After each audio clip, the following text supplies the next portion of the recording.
The State of the Nation with Zororo Makamba.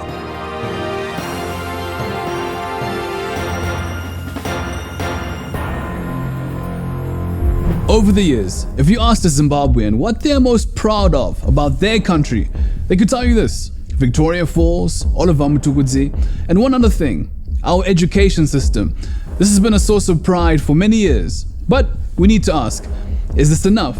Beyond boasting about literacy, what else should we expect from our education system?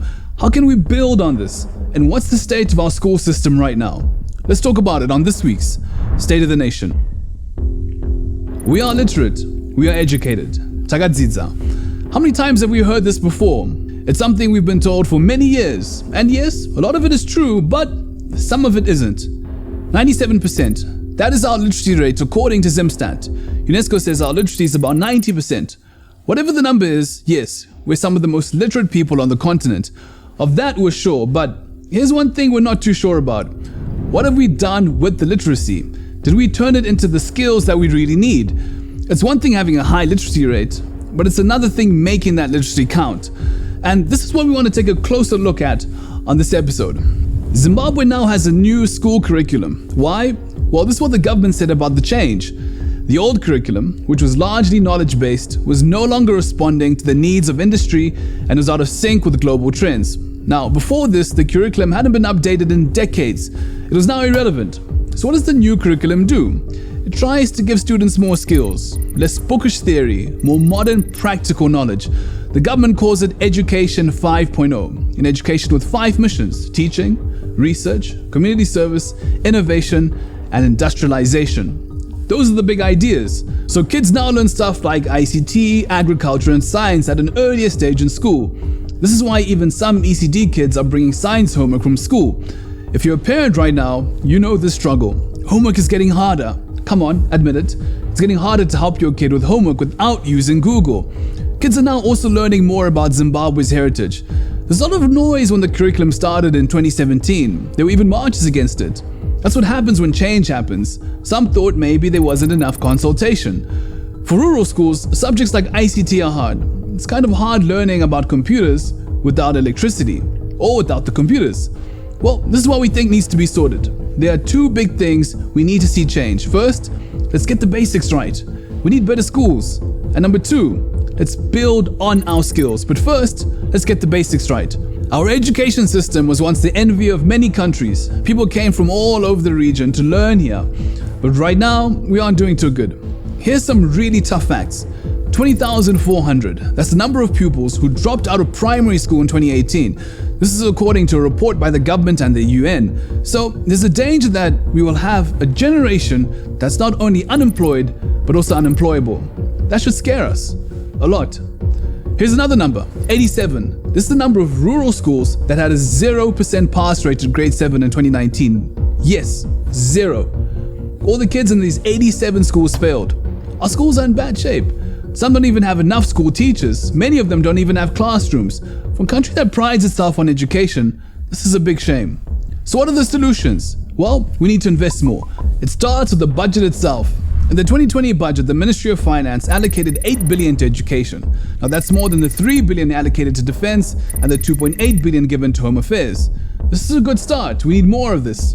Kids are dropping out of school just because they can't afford it. Under the Basic Education Assistance Model BEAM, there are over 1.2 million children registered to receive government support. Now in the past, this program just wasn't working. Government wasn't paying. Finance Minister Mtuli says he has now cleared the arrears dating back to 2016. If the people see that the government is putting in more money and effort into schools, they will be a lot more willing to come in and support. Take Nyaradzo for example. They set up the Nyaradzo Scholarship Fund. They're supporting some of our brightest young minds. They pay tuition plus accommodation and other tools that students need, such as laptops. Nyaradzo is focusing on students studying medicine, engineering, and actuarial science. Recently, Sivas Shoshe, a beneficiary of this fund, was awarded the Rhodes Scholarship and will be studying computational mathematics at Oxford.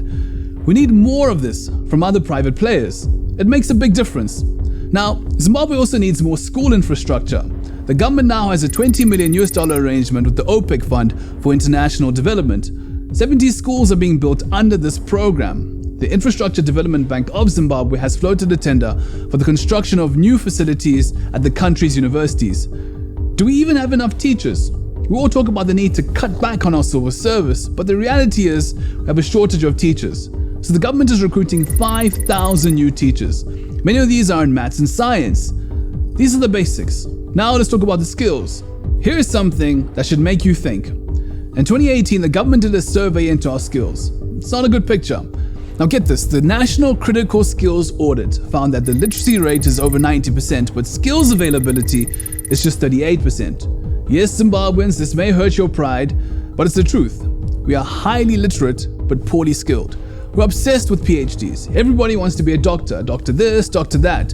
Some are even buying PhDs. Some are getting their PhDs in 3 months. Such huge demand.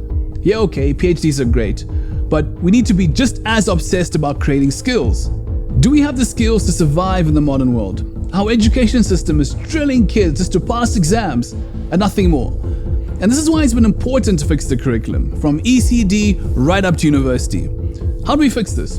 Well, think about it. We have over 90,000 university students every year, but we have just about 20,000 polytechnic colleges. This needs to change. Are we teaching students to just pass exams? Can they survive in the corporate life, here or anywhere around the world?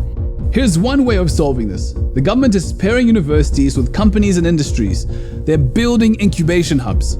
How do these work? The hubs are tasked with developing real, practical solutions and innovations. Some of these are used by companies that are working with the hubs. We now have hubs at UZ, MSU, and NUST. More universities are building their own. That's the way to go. Yes, we have a high literacy rate, but we need to maintain it. We need to keep kids in school too. Too many are dropping out. We need education that brings solutions. Our students must be able to change the world. Building schools, building graduates that can change the world. That's how you build on our high literacy. That's how we make our education count.